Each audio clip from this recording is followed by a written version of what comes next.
tudo bem com vocês? Hoje, o dia que estou gravando é o dia 8 de julho, é uma quarta-feira.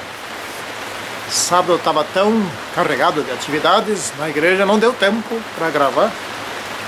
Depois, chuva. Inclusive agora está chovendo. Se forem prestar bem atenção, talvez esteja até ouvindo. Eu estou embaixo de um toldo, como devem estar vendo aqui, né? É o único lugar que eu consigo gravar sem luz artificial e vocês podem ver que ainda não está boa a imagem. Mas vai assim mesmo, né? Senão vamos atrasar demais. Aqui nós estamos com a lição número 6, Esther e Mordecai. Eu prefiro dizer Mardoqueu, acho mais bonito do que... parece que está mordendo e caindo, né? Então, eu vou dizer sempre Mardoqueu, mas valem os dois nomes e pelos quais ele é conhecido, né? Esse aqui está no livro de Esther, um livro muito interessante para se ler. Aliás, eu confesso que ao estudar aqui a história de Esther, Mardoqueu, da rainha Vasti, que aparece um pouquinho, do rei Assuero ou Xerxes, de Amã, né? Eu fiquei impressionado com algumas coisas muito interessantes que eu espero lembrar agora aqui nesta gravação. Santíssimo e poderoso Deus que estás nos céus, quero te agradecer imensamente pela grande oportunidade de fazer esses estudos, escrever sobre eles, fazer esses vídeos, que milhares de pessoas estão lendo e também assistindo. Abençoe agora a mim ao gravar o vídeo e aqueles depois que o assistirão. Em nome do Senhor Jesus Cristo. Amém. Então Esther, capítulo 4, versículo 14, trata do centro do estudo desta semana, né? Antes de ver sobre esse estudo, eu vou ter que mexer aqui um pouquinho a filmadora, que está tendo uma gota de chuva exatamente sobre ela, né?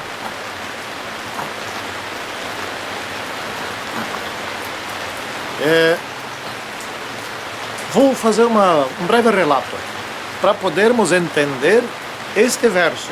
Vamos contextualizá-lo um pouco, né? Aconteceu uma festa que Assuero estava dando. Os reis costumavam dar festas, até hoje os grandes gostam muito de festas, são aficionados por festas.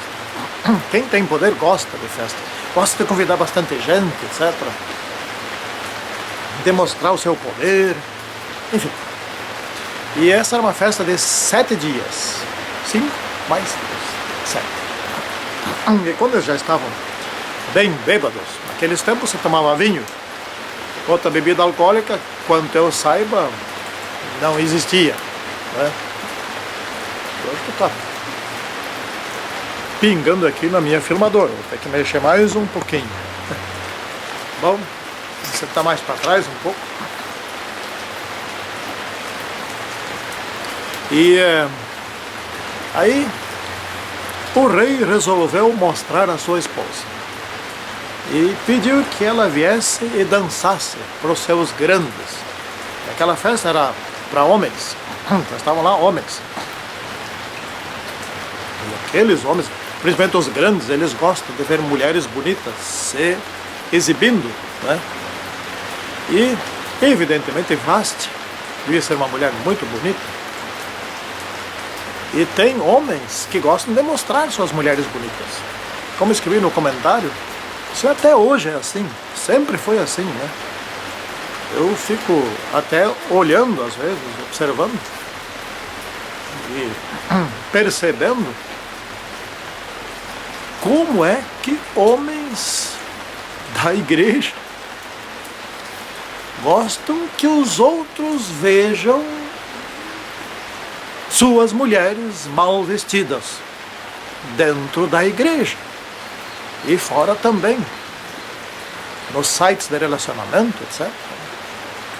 Então, a lição aqui, estava até questionando um pouco, porque o rei fizesse isso, mas isso é o normal, né? E aí Vasti não foi. Ela era, pelo visto, uma mulher recatada.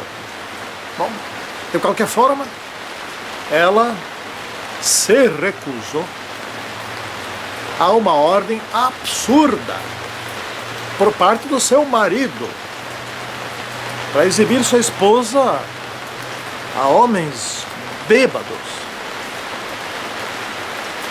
Vasti estava correta, absolutamente correta. E aqueles bêbados ficaram furiosos, mas quem é essa mulher que não obedece ao rei? Sim, essa é uma pergunta completamente errada, porque ali não era o rei que estava dando ordens, era o marido que estava dando ordens. A pergunta é, mas que marido é esse que dá uma ordem tão imbecil dessas? E outra pergunta, que esposa, né, que muitos homens decentes, por certo, gostariam de ter. Fiel. Enfim, ela foi demitida como rainha e foi também demitida como esposa. Aí vem uma outra pergunta, que rei é esse? Ou melhor, que rei e marido é esse? Que tendo uma esposa fiel, manda ela embora. Rejeita ela, repudia. E se divorcia de uma mulher que é absolutamente confiável. Ele devia ter orgulho, devia ter, quem sabe, chamado ela para lá, para vir de modo decente e feito um elogio, uma homenagem à fidelidade dessa esposa. Mas o que eles fizeram? Ah, tá. De agora em diante, as esposas vão rejeitar seus maridos, não vão mais ser submissas a seus maridos, etc. e tal. Por isso tu, ó rei, tens que demiti-la como rainha e tens que também divorciar dela. Mas na verdade era para ser exatamente o contrário. Ou seja, parabéns, ó rei, pela esposa que você tem. Isso sim é que a esposa é rainha. Porque na verdade a lógica é contrária àquilo que eles estavam fazendo. Mas o que fazem bêbados? Né? Bêbados só fazem bobagem. Né? Bom, enfim, aconteceu tudo isso, ela foi demitida, etc. E aí que entra a nossa rainha Esther. E ela foi escolhida num concurso da mais bonita. E ela foi escolhida. E um detalhe importantíssimo da sabedoria de Mardoqueu: não conte que você é descendente de judeus. Não fale isso. Não conta isso, também não vai revelar a que Deus adora, de que família é, etc. Por que será? Mais adiante vamos voltar a explorar isso. Ela se tornou rainha e, enfim, Amã, estou aqui contando a história, não na sequência aqui da lição, mas na sequência dos fatos. Amã, que era o segundo no império, segundo homem mais poderoso, muito egocêntrico, muito sedento por poder, queria que todos se curvassem quando ele passava, fizessem reverência, etc. E Mardoqueu não fazia a tal reverência. Estou demorando para chegar no verso aqui, mas vou chegar. E Mardoqueu não fazia por pelo menos duas razões. Primeira é que esse Amã era amalequita, descendente dos amalequitas, e ele era descendente do rei Amedata. O rei Amedata foi com quem lutou Saul numa guerra. E Samuel havia dito: matem todos, eliminem esse povo. E Saul não matou o rei Amedata. E daí veio Samuel e matou esse rei. E esse Amã era descendente desse Amedata, né? E Saul era benjamita. E Mardoqueu era descendente de Saul. Então havia uma intriga entre Mardoqueu, ou melhor, entre Amã e Mardoqueu, né? Saul era benjamita e Mardoqueu era benjamita, descendente de Saul, que foi substituído por Davi por causa dessa desobediência, neste caso específico, né? Bom, chegou o dia da desforra. Esse Mardoqueu não se curvava a Amã, e por esse motivo, e também não se curvava a Amã porque ele adorava a Deus, só se curvaria diante de Deus, principal motivo. Jamais se curvaria diante de um homem, assim como aqueles três companheiros de Daniel não se curvaram diante da estátua de ouro, um bom tempo antes disso. Então esse Amã ficou furioso e tratou de: eu vou matar esse Mardoqueu. E aí foi se aconselhando, certo, construir uma forca bem alta, né, de uns 12 metros de altura, e no dia seguinte seria morto o Mardoqueu. Mas aí antes disso aconteceu que esse Amã não se contentou só em matar Mardoqueu e conseguiu passar a conversa no rei Assuero, que não sabia que sua esposa era dos judeus, que fossem mortos todos os judeus, porque eles tinham leis diferentes, tinham uma forma de adoração diferente, etc. Então, não eram fiéis ao rei, dizia ele, mas eles eram fiéis. Tanto que o rei era casado com uma judia, né? E aí que entra o verso. Então, o Mardoqueu soube desse decreto e se vestiu de pano de saco, como era o costume de fazer quando havia uma crise muito séria. Se cobriu com cinzas, caminhou chorando pela cidade e se assentou à porta do palácio. Esther soube e ficou perplexa. O que eu vou fazer? Não tem como eu me apresentar diante do rei. Se eu me apresentar diante do rei, o rei não me acenar com o seu cetro, eles me matam. Essa é a lei aqui, é assim que funciona. E aí que entra aqui. Então agora vamos ler. Não pense que pelo fato de estar no palácio do rei, de todos os judeus só você escapará, pois se você ficar calada nesta hora, socorro e livramento surgirão de outra parte para os judeus, mas você e a família do seu pai morrerão. Aqui vem a frase, e eu quero explorar um pouquinho quanto ao segredo de Mardoqueu e Esther com relação à sua nacionalidade. Quem sabe se não foi para um momento como este que você chegou à posição de rainha, né? Esther 4,14. É lógico, aqui Deus estava conduzindo as coisas. Isso aqui tinha, se vocês forem ver no comentário escrito, que eu não vou poder aqui, o tempo é bem limitado, eu não quero me estender demais, tem vezes que chega meia hora.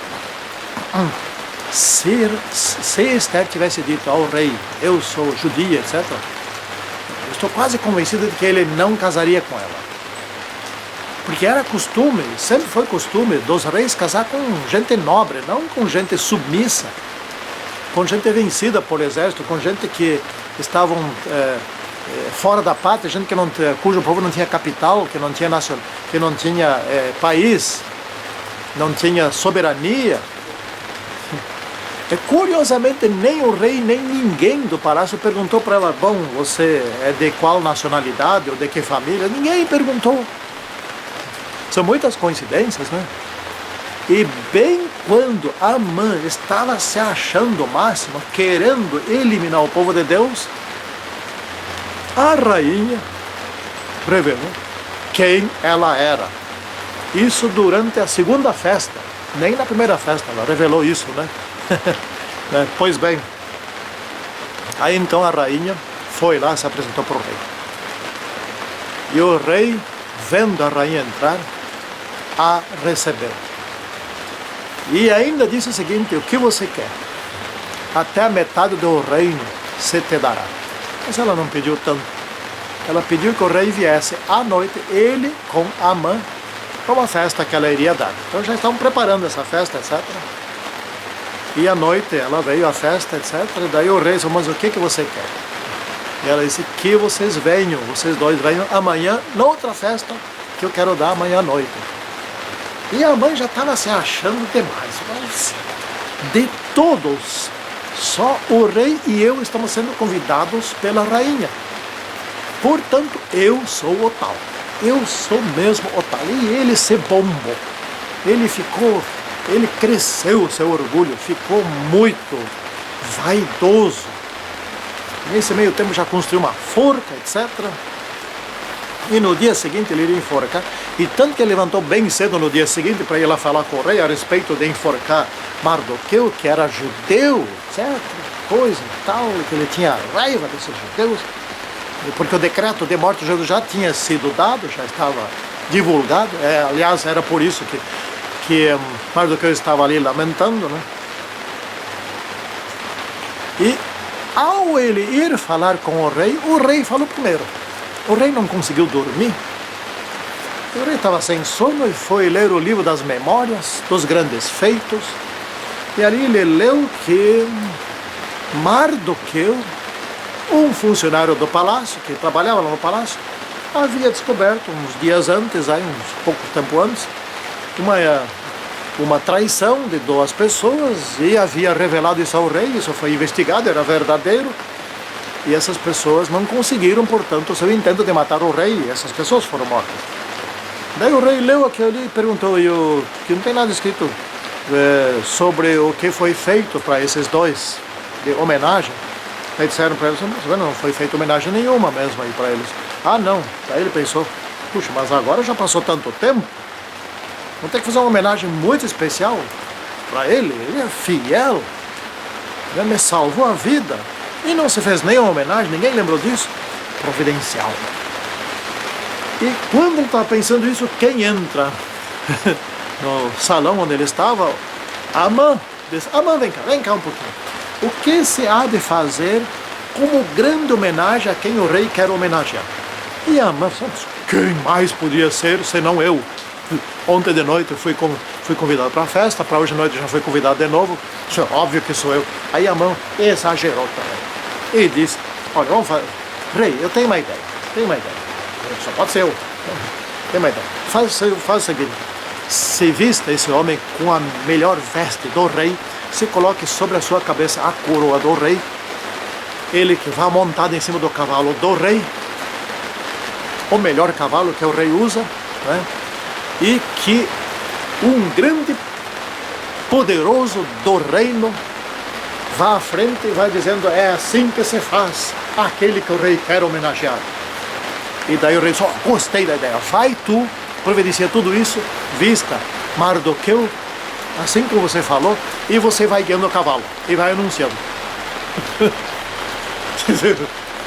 Eu acho que essa notícia foi tão ruim quanto aquela outra notícia que Jesus deu a Adão e Eva, no dia em que eles caíram, que eu vou ferir a serpente no calcanhar, né? Satanás no calcanhar, né? Na cabeça, ele me ferirá apenas no calcanhar, né? Ou seja, agora a briga vai ser entre nós dois. Quando Satanás pensava que havia vencido, na verdade começava uma guerra, cujo resultado seria certamente a vitória de Jesus e a derrota de Satanás. Bom, aqui nós vemos o seguinte: o decreto que tinha saído para matar todos os judeus não podia ser revogado, e não foi revogado. E aqui entra a sabedoria divina. Saiu outro decreto, um antidecreto, né? Aquele decreto anterior foi assinado pelo sinete de Deus, do rei Xerxes, ou Assuero, né? Que estava nas mãos de Amã. Agora saiu um novo decreto foi assinado pelo mesmo sinete do rei, que agora estava nas mãos de Amã, substituto, não, desculpem, de Mardoqueu, substituto de Amã. Isso fez bater medo naqueles que eram inimigos dos judeus, porque afinal de contas, como é que os judeus, um povo tão pequeno, tão poucos, conseguiram reverter uma lei de tal maneira que viesse outra lei assinada por meio de um judeu para matar todos aqueles que deviam matar os judeus? Além dessa lógica que meteu medo em todos os anti-judeus, ainda veio o temor de Deus. Gente, o pânico bateu. A tal ponto bateu que muitos gentios, diz aqui, se tornaram judeus. Não, eu sou judeu. Sempre fui judeu, sou descendente. Agora, era não só o orgulho de ser judeu, como era um fator de segurança. Porque os judeus estavam agora protegidos pelo império. E a rainha era judia. Esse é o Deus que nós adoramos. O Deus. É bom estudar essa lição aqui, porque virá o decreto de morte. O decreto de morte não vai ter efeito algum, porque quando ele vier, já estaremos na quinta, sexta praga, nenhum dos santos será morto. Aliás, quando começarem as pragas, nenhum santo morre mais, né? Bem pelo contrário, tal como aquela vez, Deus na sétima praga matará todos aqueles que desejariam matar os santos. E no final do milênio ainda matará a Lúcifer e os seus anjos. Ou seja, aqueles que deverão ser mortos pelo último decreto de morte, viverão eternamente. E aqueles que emitiram o decreto de morte e que deveriam executar o decreto de morte, morrerão eternamente. Essa é a lógica. Esse é o Deus a quem nós adoramos. É Deus. Que Deus. Oxalá que todos nós nos mantenhamos fiéis a esse Deus. E que muitos outros venham conosco adorar a esse Deus. Santíssimo e poderoso Deus, grandiosíssimo Deus, abençoe-nos como teus filhos e como teus servos, na nossa missão de salvar muitas pessoas para o reino eterno de Deus. Em nome do Senhor Jesus Cristo, amém. Tchau, até o próximo estudo.